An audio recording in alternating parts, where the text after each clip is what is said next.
Howdy there, sociological theory enthusiasts. This video is going to briefly cover Chapter 16, Global Society. Alrighty, let's jump in.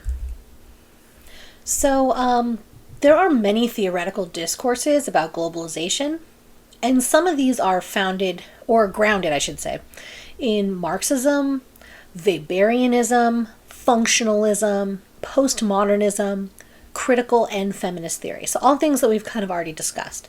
That's why this chapter kind of brings it all together and applies it in kind of wider focus.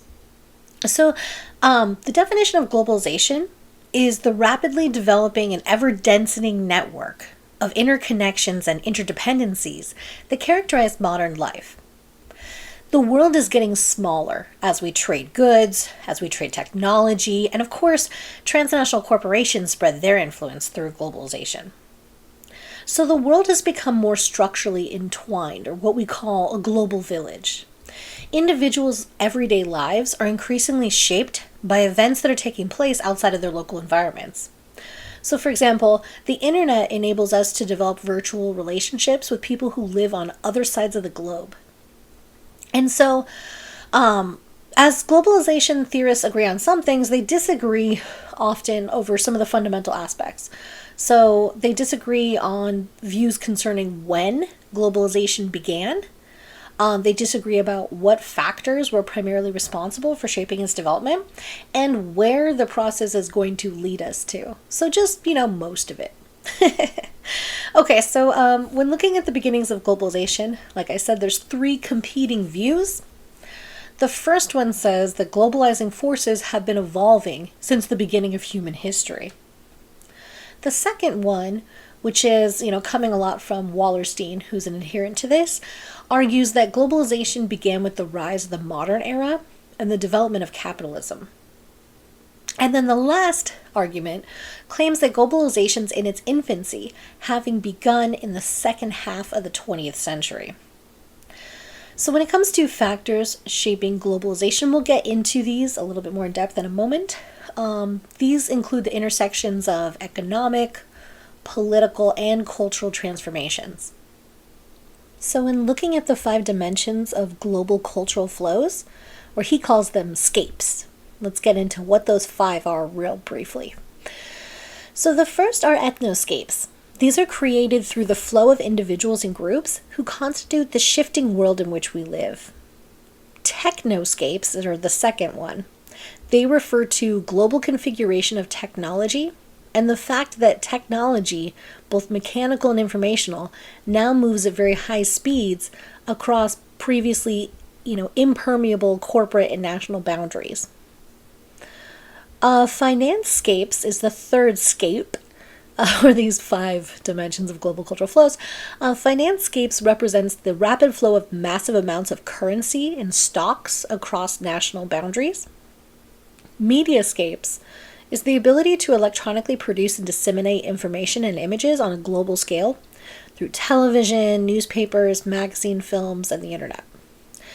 And then ideoscapes entails the dissemination of images that are often directly political and frequently have to do with the ideologies of states and the counter-ideologies of movements explicitly oriented to capturing state power or a piece of it. So these 5 scapes represent the global flows of people, machines, money, and images. This should make a little bit more sense as we get a little bit more in depth. Okay, so continuing with defining globalization. So again, there's not a consensus about where the world is headed. Obviously, different theorists have different approaches.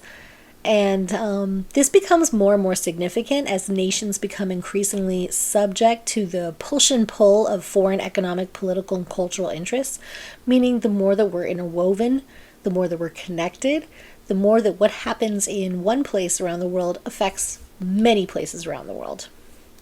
So technological advances in communication and transportation are leading to this creation of a unified, interconnected world society. So some argue that this is kind of the sense in which globalization becomes a homogenizing force.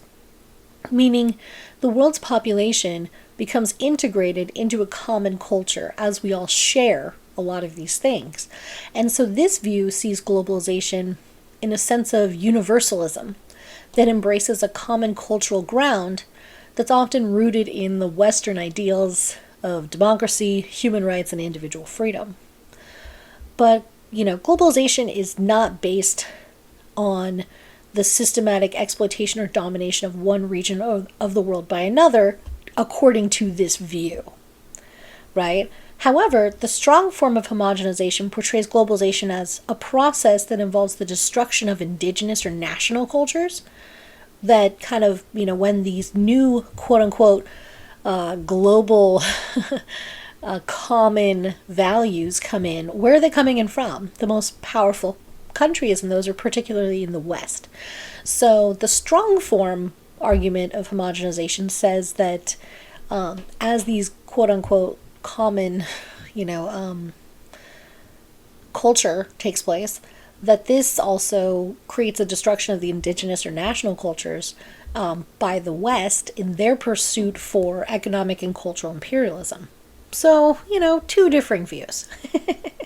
One is saying we're creating kind of a shared rooted kind of universalism, while the other is saying, no, there's definitely something that's being kind of destroyed as something's being created.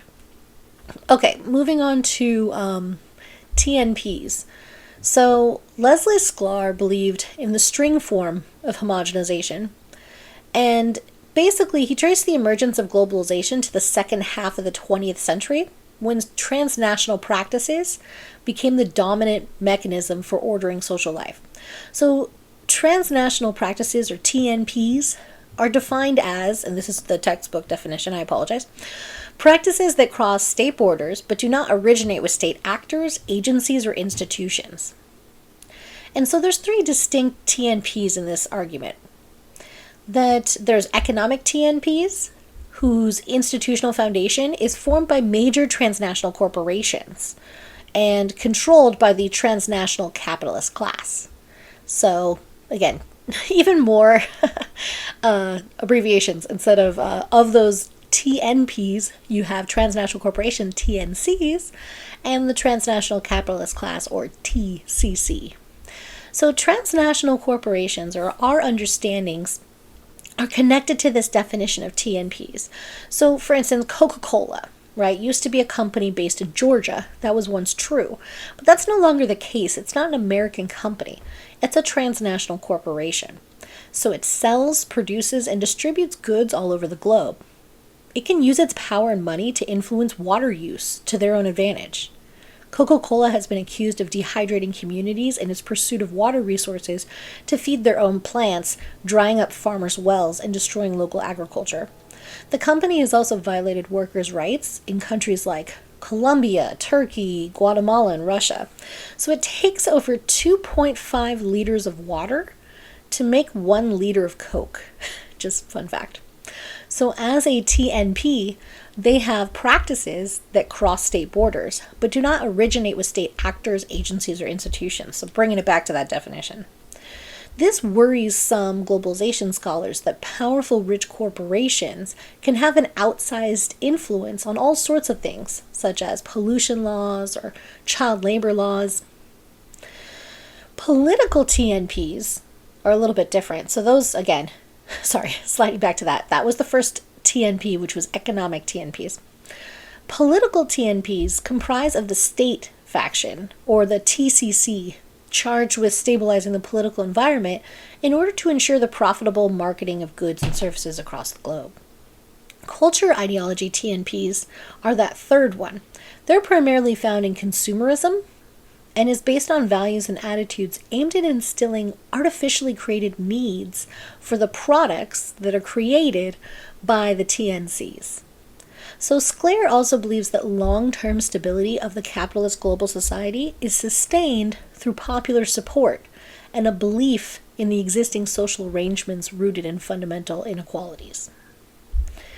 Okay, moving on to Ritzer and some McDonaldization. We will kind of double back to this in a bit as well, because we're going to talk a little bit more about Ritzer later, but that's fine. There's a lot of folks actually in this chapter to cover, so I'm trying to be brief. I know I'm not great at that. But anyway, we'll just kind of give you a little tip of the iceberg with these, and then we're going to really break it down. Okay, it's lots of pages, this chapter. Okay, it's throwing a lot of stuff together. So, okay, McDonaldization is a process of growing standardization by which the principles of the fast food restaurant are coming to dominate more and more sectors of American society, as well as the rest of the world. The consumption of goods and images also involves a reconfiguring of products on the part of consumers, which leads to sufficient doubts whether the sights, sounds, and tastes of America are sweeping the globe in some monolithic fashion. So again, we're going to get into this more detail when we talk about Ritzer. Okay, globalism and heterogeneity. So globalism is the hybridization of existing cultural differences. This process reflects a growing heterogeneity that emphasizes the distinctiveness of local cultures and ways of life, and through this distinctiveness undergoes some transformation due to its merger with outside influences. So the merger is seen as a weak form of heterogeneity, in which globalization does not lead to the formation of a uniform global culture. And then strong form heterogeneity and resistance. This position argues how globalization is leading to an increasingly fragmented world where local communities organize to resist the homogenizing tendencies associated with the spread of global and Western influences. So the resultant interconnectedness leads to religious, ethnic, and cultural conflicts as ways of preserving local identities. Resistance to global homogeneity is largely a response to the history of Western colonialism. So this just means embracing the economic advantages and technological advances that come from the West without necessarily embracing Western culture. Okay, moving to Immanuel Wallerstein's intellectual influences and core ideas. Ooh, I apologize in advance. There's some French folks and French names, and I, nope, not able to do those correctly. Okay, so some of his intellectual influences include Karl Marx, Joseph Schumpeter, Karl Polanyi, and Fernand Braudel. So Fernand Braudel and the Annales School, so Braudel was a leading figure in this school that was established in France in the 1920s, and they revolutionized the study of history by introducing the study of la longerie, or the long term. Instead of mere events-based research, they were really looking at a more kind of longitudinal approach. So this new approach sought to integrate geography, sociology, economics, and psychology into their analyses. And so it was The Mediterranean and the Mediterranean World in the Age of Philip II, like as a book that was comprised largely during his captivity in a German prisoner of war camp, which is considered a masterpiece of historical reconstruction. So it was Braudel's belief that the lives of peasants, the craftsmen, and merchants largely shaped the march of history. So what's really important to take away there is that it's not just the names and the dates, the big figures that you've heard of in history, that all of us contribute to history. So that was a huge influence on Wallerstein, and Wallerstein sought to explain the origins of modern capitalism and the causes and consequences of its spread throughout the world. So Wallerstein rejected the traditional methodological and disciplinary boundaries, particularly those separating history from sociology. In Braudel's work, he's influenced to see the people as those who shape history, not just the names we learn about in the books, but all the people. They all shape history. He was also influenced by Joseph Schumpeter, who was a champion in defending the virtues of capitalism, believing the individual entrepreneur to be a great innovator who could not only advance capitalism, but improve the lives of the general population. He also believed that capitalism was destined for collapse because of moments of what he called creative destruction, making way for the rise of socialism. He was also influenced by Polanyi, or Karl, like we're best friends and I'm calling him by his first name. Karl. He was an economist who greatly influenced Wallerstein as well. He adopted a substantive approach to the study of economics, which was based on the principle that economic systems and modes of exchange are embedded in broader social and cultural relations. So, like Schumpeter, Polanyi, Wallerstein came to believe in the eventual demise of capitalism. There we go. You didn't think I'd forget Marx, right? I said he was also influenced by Marx. So Wallerstein's model assumes that all social systems are formed, maintained, and destroyed through conflict. Like Marx, Wallerstein also believed the history of the world was one of a constant series of revolts against inequality. Wallerstein is probably best known for his world system analysis. So, just a brief overview. It's a social system, one that has boundaries, structures, and member groups, and rules of legitimation and coherence. So Wallerstein rejected the conventional sociological practice of equating states with societies. Instead, he came up with a view of the world in which countries are placed into different economic classes to explain their economic relationships to each other. The world system is the one unit of analysis capable of advancing the knowledge of social systems, according to Wallerstein. Total world systems contain a diversity of cultures and a single division of labor that links the smaller social units to form a coherent whole. When looking at types of world systems, world empires are ruled by and integrated through political and military domination. World economies are based on economic exchanges that extend beyond the politically defined boundaries and control of any one given state. So when looking at the origins of modern world capitalist system, Wallerstein traces it back to the 16th century on the convergence of three factors: the expansion of the world's geography due to exploration and colonization, the development of different methods of labor control in different geographical zones, and the development of strong states able to dictate the terms of international economic trade to their relative advantage. And what comes from this is what he calls basically, his world economy system: the core, the periphery, and the semi-periphery. These are three hierarchically structured positions within the capitalist world economy. The core region controls the vast majority of the world's wealth. Core countries are dominant capitalist countries that exploit peripheral countries for labor and for raw materials. So it produces and controls a highly skilled workforce through wage payment. Those are core countries. Periphery is exploited for its cheaply paid labor force and its raw materials. Peripheral countries are dependent on core countries for capital and have underdeveloped industries. Peripheral regions are largely dependent on the core, economically and politically. And semi-periphery occupies a position between the core and the periphery. These are countries that share characteristics of both core and periphery countries. So it's economically and politically weaker than the core, but stronger than the periphery.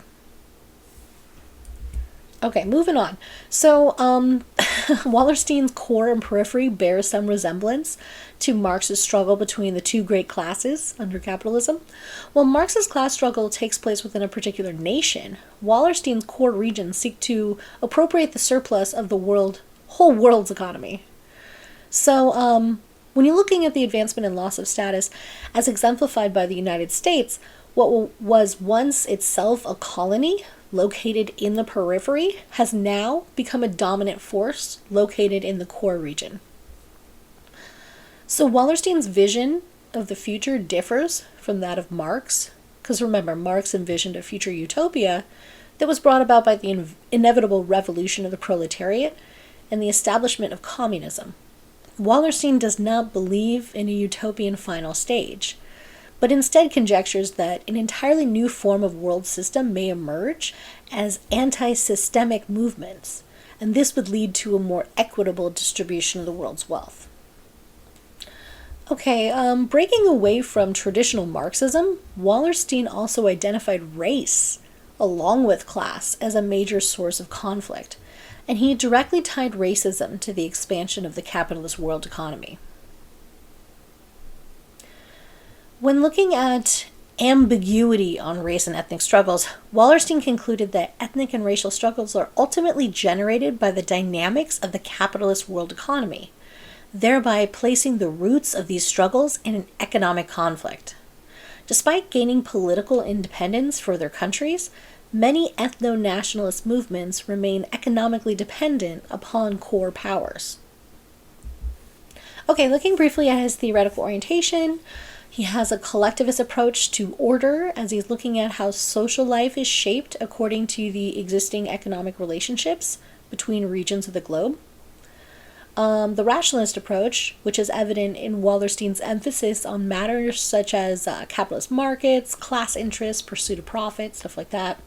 Accounting for motivational factors can prove problematic within world systems analysis, as the central actors are regions of the globe and not individuals.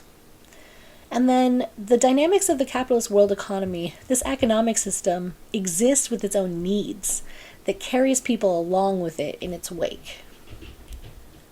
Okay, moving on to Giddens and Anthony Giddens' intellectual influences and core ideas.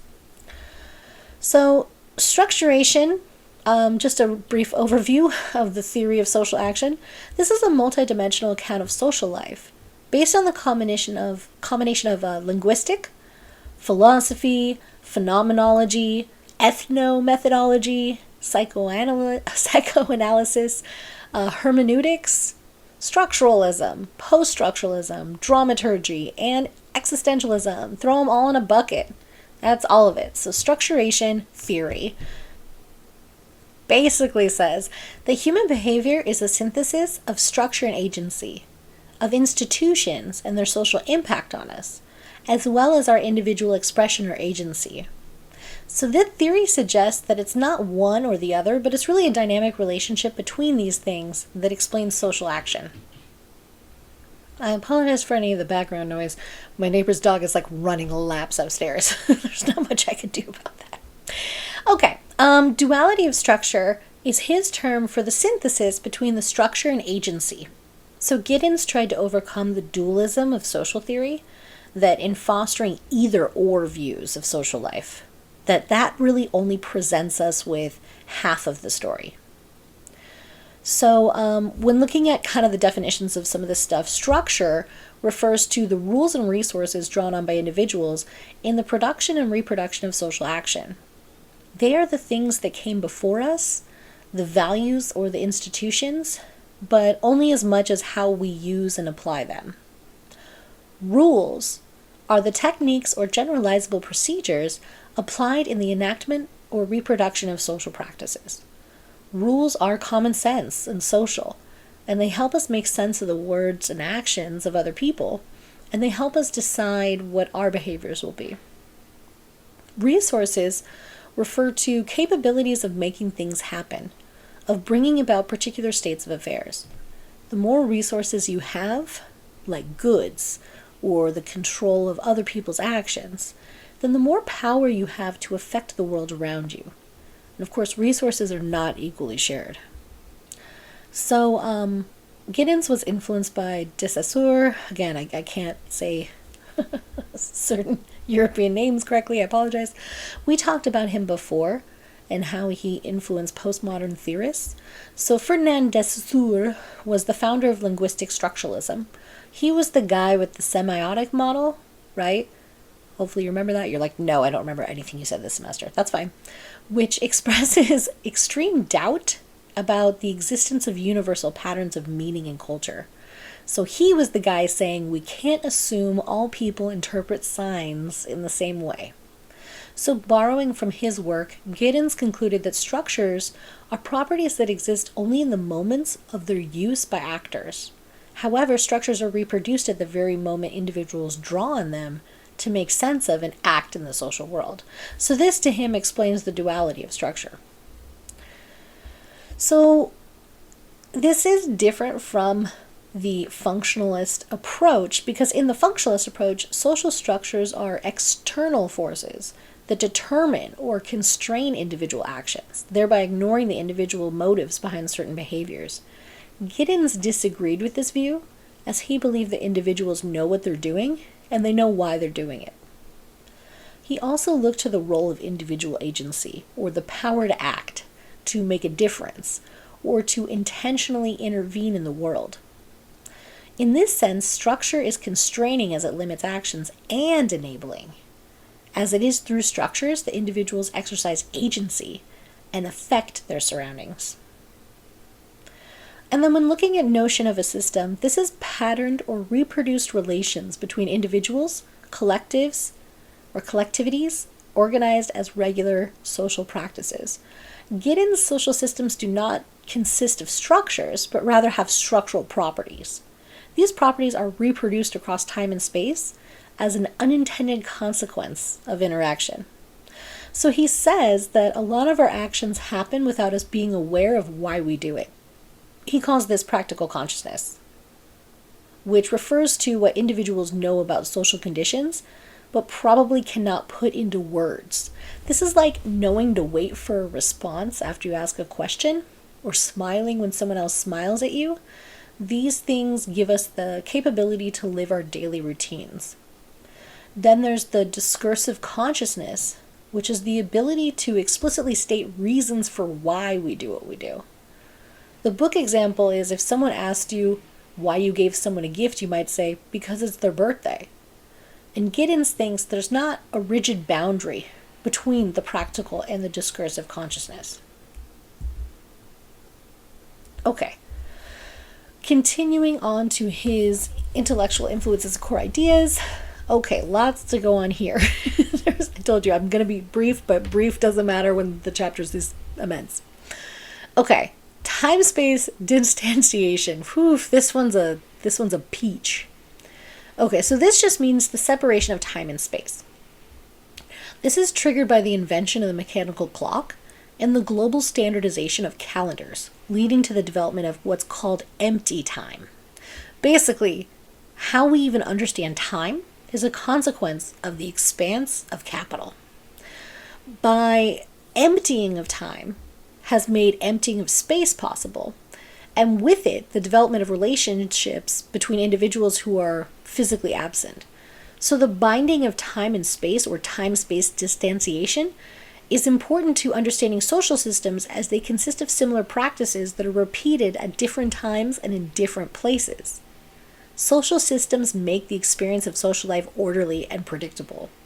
The book example is, if you see a friend after not seeing them for a while, you don't start your friendship back over from scratch. And similarly, the system of market relations produces recurring predictable practices that bind the activities of individuals and groups across large expanses of time and space. So the time-space distanciation has given rise to uniquely modern, rationalized organizations capable of transcending local borders and establishing a global reach. And so there's this interplay, though, between security and danger, as modern society offers a lot more security. However, it's often offset by dangers, as we could get into many examples of which. There's also an interplay between trust and risk. So trust is the confidence and the reliability of a person or system regarding a given set of outcomes or events, where that confidence expresses a faith in the honor or love of another, or in the correctness of abstract principles. So trust also inevitably involves risk, because sometimes you trust something and it falls through on you, right? Moving on to disembedding mechanisms or abstract systems. So these lift out actions from their local contexts and make it possible for the reorganization of social relations across time and space. Contemporary society can no longer be primarily defined by its grounding or embeddedness in a local context of a restricted place or time. Individuals routinely place their trust in abstract, disembedded mechanisms. For instance, money is disembedded from value. Our money is based on trust that a piece of paper will be considered currency. It's disconnected from any gold standard or tangible connection to that money. It now exists as a currency or numbers in a computer, not as a piece of paper that represents a specific amount of gold, right? Just in the same way that clock is disembedded from time, which is why the one in my car keeps constantly falling behind, right? Like time is a thing and the clock is a thing that represents time, and yet they are disembedded from each other. Right? As we know, if you're one of those people, when the time changes, you kind of forget to do that. Then every time you get in your car or you look at your microwave, you're like, wait, what time is it? Right? These things are, even though one represents the other, it's still not embedded within it in the same way. Also, he looks a lot at the kind of symbolic nature of things within the system. So symbolic tokens, or the media of interchange between which can be passed around without regard to specific characteristics of individuals or groups that handle them in any particular juncture. I know that's like super wordy. That was the definition, or that was the quote. Basically, money. Think about money as a symbolic token, right? You got this little piece of metal with a president's face on it, and that's supposed to represent a particular amount of money or currency, right? Another thing that he talks about is the transformation of intimacy, that while trust was pre-given in kinship networks and traditional societies because like everyone knew each other, in modern society, trust is a project that requires work in the form of self-disclosure and openness in order to be won. When looking at ontological security, unconscious feelings regarding the continuity of one's self-identity in our broader social and physical world, like what's our place in that world, can be problematic. We're not really realizing those feelings, again, because they're unconscious. So ontological security is just offering a sense of security based on trust in the knowledge that the world is as it seems to be. It's that warm and fuzzy feeling people have that tells you that what you get is what the world is and how it works, and that you can predict what will happen next because you understand it so well. This is why, at least in my view, the more you know, the more you are not this, because the more you realize, like, oh wow, nope, the world isn't as it seems, and therefore, like, lose some of that aspect of trust. But anyway, it's kind of that kind of idea of like ignorance is bliss in that way. Okay, moving on to his theoretical orientation. Giddens looks at a synthetic account of social action. So his theory of structuration incorporates the elements from each of the quadrants making up our action order framework in the textbook. His views on individual agency emphasizes the exploration of the practical knowledgeability of actors. And there is a multidimensional analysis of order that's reflected in his notion of the duality of structure that's kind of complicated there.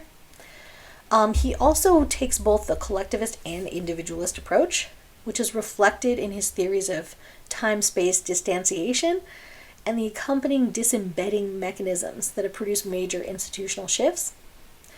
And then looking at the duality of social life, that social life is not dictated by a mechanical formula. It's motivated by individual agents, quote, who employ resources to make things happen intentionally or otherwise, end quote. All right, that's a good transition to Ulrich Beck and his intellectual influence as a core idea. So Beck, while theorizing the notion of risk society, borrowed ideas from Max Weber, the critical theorists associated with the Frankfurt School, Jürgen Habermas, and Anthony Giddens, the guy we just talked about. Yay! You're like, yeah, I remember that guy. So he shares with them the belief in the instrumental rationality and scientific thinking have become the dominant lens through which society is mostly evaluated. So again, like I said, Weber was an influence. Weber believed that individuals are condemned to dehumanization by bureaucracies with meaningless material consumption. Early critical theorists also viewed modern society as a product of the wonders of technological progress and the standardization of culture industry, resulting in the loss of individuals' abilities to negotiate. And lastly, Beck was influenced by Jürgen Habermas, as Habermas believed that new social movements and communicative action could revive individual authenticity and a commitment to democratic values, which was a view that was shared by Beck. Beck, however, did not share Habermas's optimism regarding the development of a more just, free society.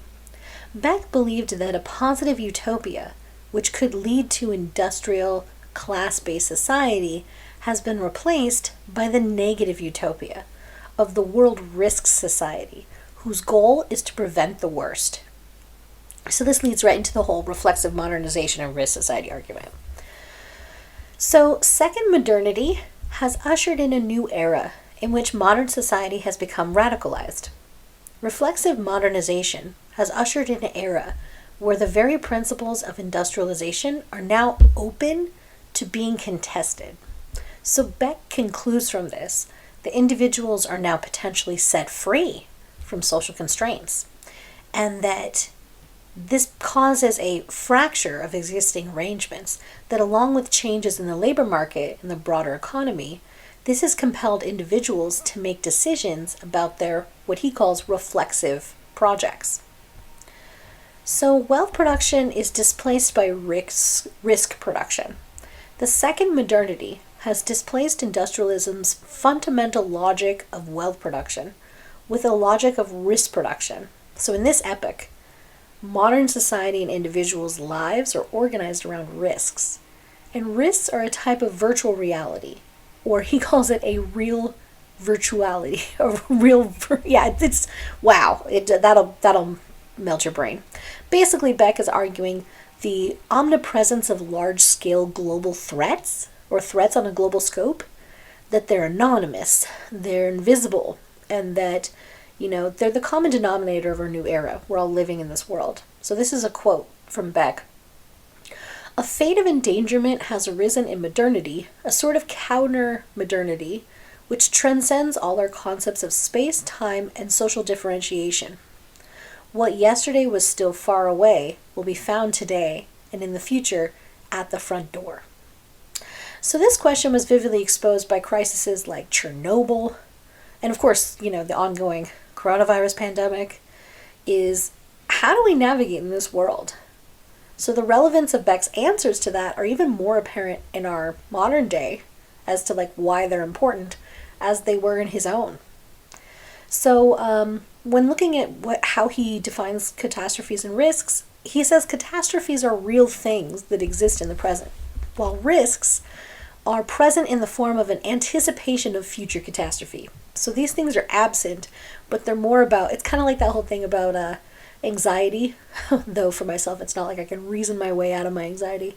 The idea that you're just predicting things that haven't happened yet, and you're stressed about things that haven't happened yet.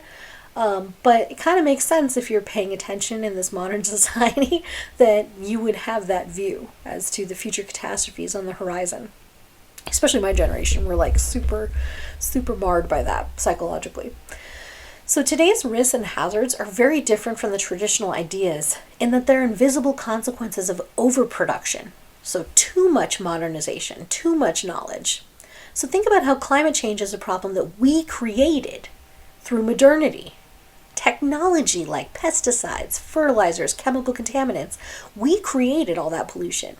Or the combustion engine, which produces the global warming by burning fossil fuels. We created, the coal fires. We created these things. And, we burn fossil fuels in many ways. And all of these quote-unquote advances, like the creation of plastic, have all come from modernity. They now all threaten to make us sick, to kill us, to destroy our entire ecosystems. So in a way, these problems have come about as a result of that modernity, of those quote-unquote advances. So the World Risk Society is a society characterized by a fundamental critique of the logic of control, as we become increasingly aware of the far-reaching manufactured uncertainties that accompany modernization. The central problem has shifted from the distribution of wealth to the prevention, minimization, and distribution of risks inherent in production processes. So scientific knowledge has become uncertain and insecure as a result of the realization that such knowledge is also socially constructed. And so this leads to this growing unawareness and non-knowledge. Individuals must make their decisions in such a context, as more risks are created for every risk solved. Scientifically derived facts cannot answer the fundamental social question about the acceptable level of risk. Instead, questions can only be answered through shared values and normative conceptions of what is right and what is good. Beck's contribution in Risk Society, his book, was to offer compelling sociological interpretation of this pervasive sense of undefined but pervasive threat, both as a matter of personal and collective experience and as a historical era. But more than that, Risk Society was a manifesto of sorts, proposing a novel attitude towards politics for the contemporary reality. Okay, so a little bit more about Beck. He looks at this uncertain future, so while he's rejecting the earlier critical theorist's bleak prognosis for modern society, he does take heart from the activism of social movements. And, that's, that again, kind of touching back on that agency that's important. So reflexive modernization has opened up avenues for individuals to envision new modes of living. And this gives rise to social movements that see individuals articulating a growing risk consciousness. He also looks at methodological nationalism, which is the dominant framework for understanding stability and change in the modern world. Risks and their potential consequences are often extend beyond artificially drawn national borders. Like think about air pollution. You can't just be like, well, that's your air, that's my air. The air travels through that same system, right? So this because a lot of these issues, these risks go beyond artificially drawn national borders, it creates a world risk society. And the moral responsibility there is to ensure the continuity of life on Earth. And that means it rests on all of us, right? Because it's not just like, oh, well, it's their air, it's our air. All of us need to deal with this.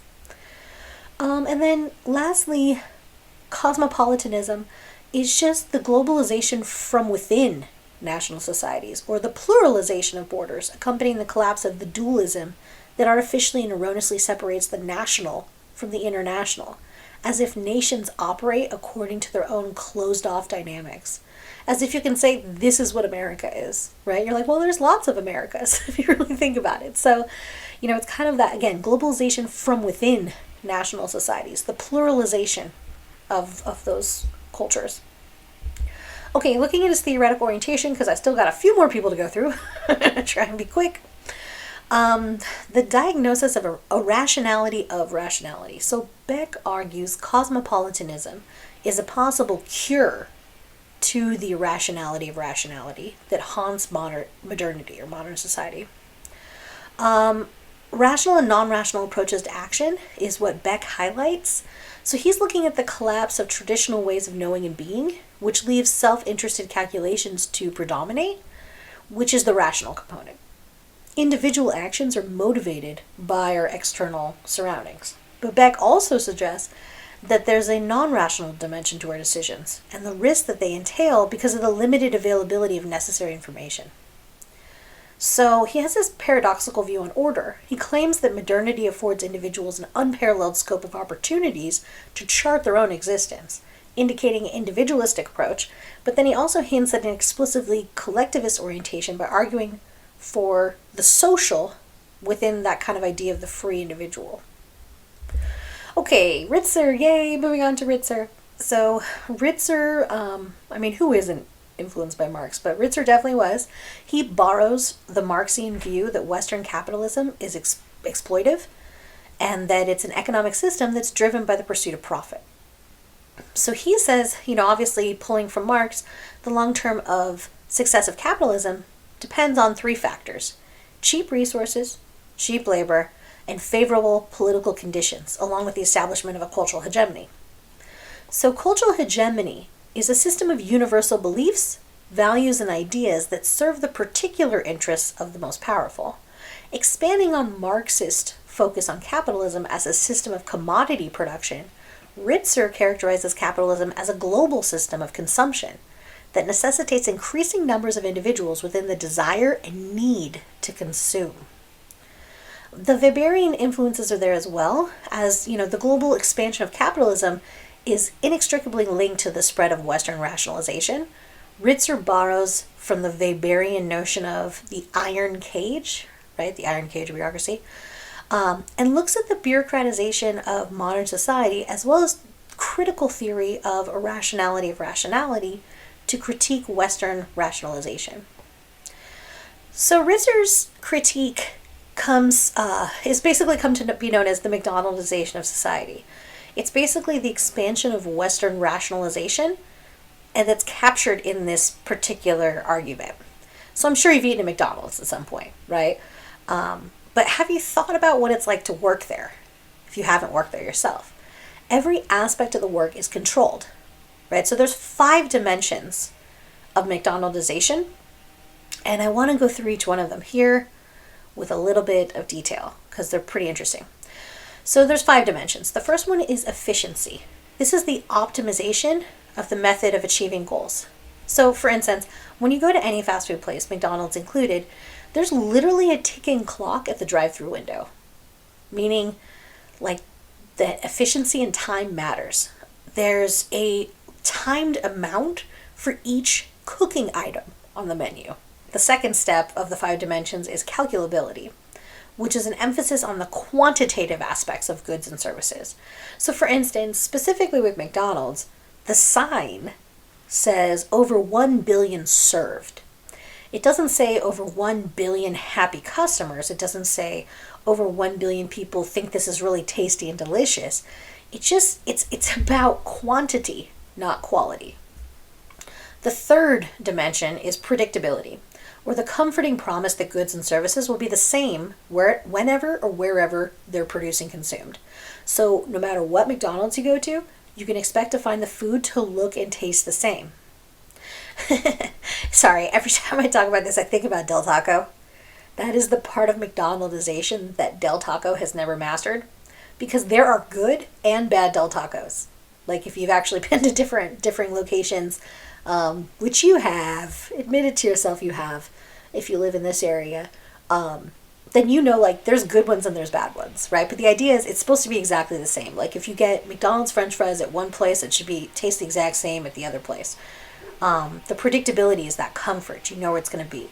And we can apply this in so many other contexts, so many other industries beyond just fast food, right? That's kind of his whole point of creating this structure. You can then take those 5 points and easily apply it to so many other things. Hint, extra credit. Okay, fourth step is control through non-human technology. So this is basically just the use of machines to replace people, or the routinization of their tasks while controlling the behavior of consumers. So, for instance, at McDonald's, there's buttons and timers that tell people how to cook and how to put together the foodstuffs. There is no artistic license. It's not like you're a short order cook that has your way of doing things. It is all standardized, and they want to replace people with machines whenever possible. Nowadays, when you go into McDonald's, there's no longer anyone at the register. It's a tablet. So they don't have to pay a person to do that job. Like it's even more McDonaldized than when Ritzer came up with this about 30 years ago. And then the 5th step is the irrationality of rationality. This is the dehumanization of individuals and social relationships that results from anonymous, superficial, scripted interactions between employees and customers. So people do not even interact with the employees. If they do, it's a food handoff at the counter or a drive-through window, which really stops humanity from the process. Like, fun fact, there used to be a world where like you said hi and you had a small conversation with the person who cooked your food or served you that food or whatever it might have been. That oftentimes you developed kind of relationships within communities with these people. McDonaldization does not do that. McDonaldization promotes a standardized, homogenized approach to production, consumption, and social relationships. So if you think about it, there are so many other examples of McDonaldization and how it hits those 5 dimensions. So that's something, hint, extra credit, that you could do for me is, tell me what are those 5 dimensions, and give me one example of that. So another example I will steal from you so you can't use it is food ordering apps. So that's another example of how this works. So food ordering apps.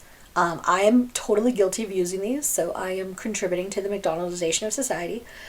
Basically, they offer efficiency, right? Because you have a clear set time for pickup. This can result in more sales as, more people can find it convenient to fit in the time period to go pick up their food or get it delivered to them. So that makes it more calculable, right? The predictability is you get what you expected to order, and there's control through using the app instead of, paying a human person to take your order and having to actually interact with the person. I mean, sometimes with some of these food ordering apps, you just walk in and you go to like a shelf and you grab the food. You don't even see the person that made your food. Like it's literally that detached from any sort of human interaction.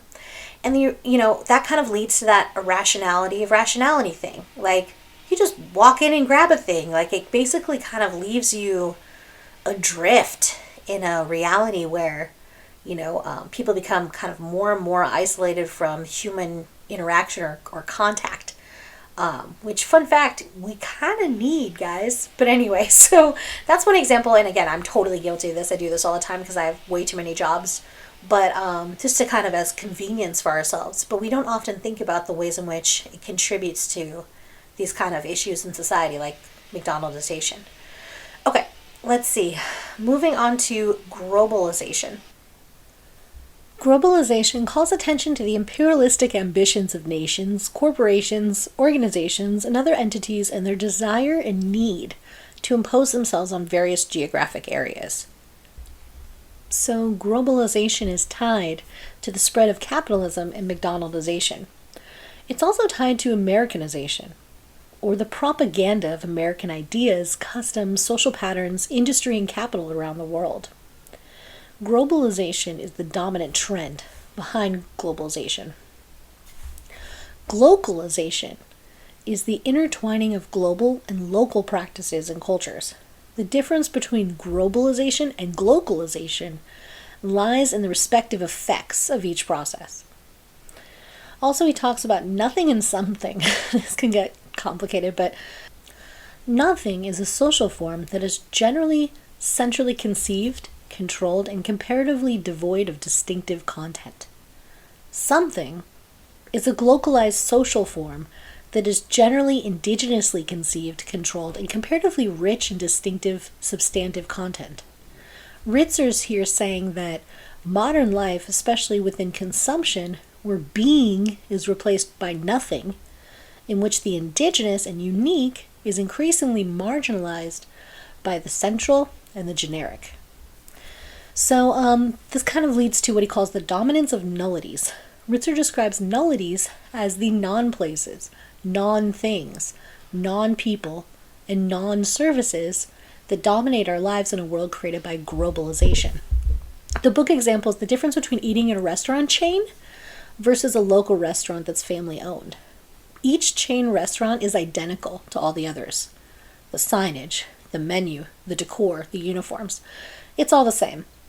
So the restaurant has no real connection to the local environment in which they operate.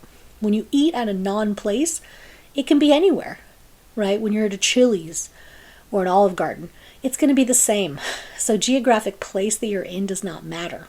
Also, most chain restaurants are not making food from local ingredients. They're often heating pre-made frozen portions that are shipped from a central location. The food is bland and not complex, so it can appeal to a wide customer base.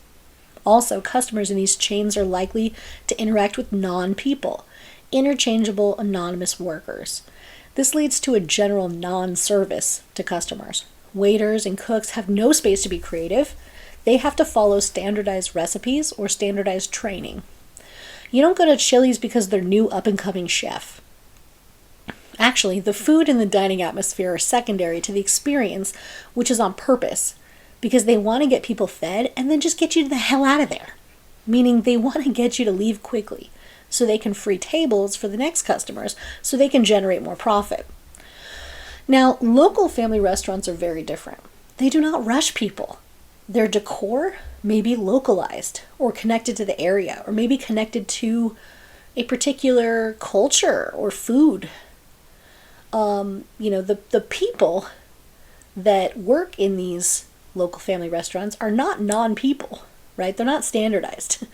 They are real human people. They often are very invested in the business working. It might actually be the business owner themselves that's serving you or their family members, right? So they get more customers back because they provide great food and great service, so people want to come back there again. For instance, there's this one vegan place off of Cattell and Euclid in Anaheim I've been going to for years, since back, probably over a decade or so, since they used to be on Magnolia back in the day. But anyway, called Thien Vien, that is phenomenal vegan food place. But beyond the fact that literally anything I've ever ordered there was delicious, is the people who own it. right? The owner like is at the counter talking to each time.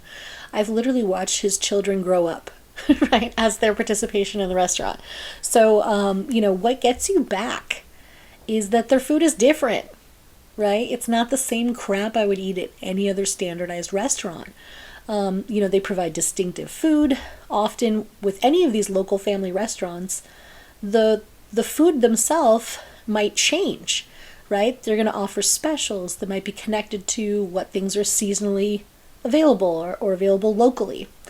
And again, their service is personal and not generic. They're not trying to rush you out to fill the seats. They're just trying to provide you with what you asked for in good service, because what keeps them in business is that word of mouth, right? So, hint, next time you're going to order from some crappy chain, go to a local restaurant. Okay, Ritzer's theoretical orientation is primarily collectivist and rational, because the social order is shaped by broad structural processes, he's arguing. The individuals don't determine the development of these processes, they just react to them. So the actions of institutions operate according to a rational logic rooted in the principles of efficiency, predictability, calculability, and control. Though he does acknowledge individualistic and non-rationalized forces, but that's of secondary importance to his model. The process of globalization gives rise to counter pressures in the form of local actors or individuals who are committed to creating and retaining space for the unique. However, these individuals represent reactions to and escape from the overriding processes of globalization. This concludes an arguably not brief, yet incredibly brief look at these theories, meaning there's a lot more to go into with each one of these people, with each one of these concepts. I just want to touch upon every major thing so that you have a better understanding of the kind of overall arguments from these different approaches.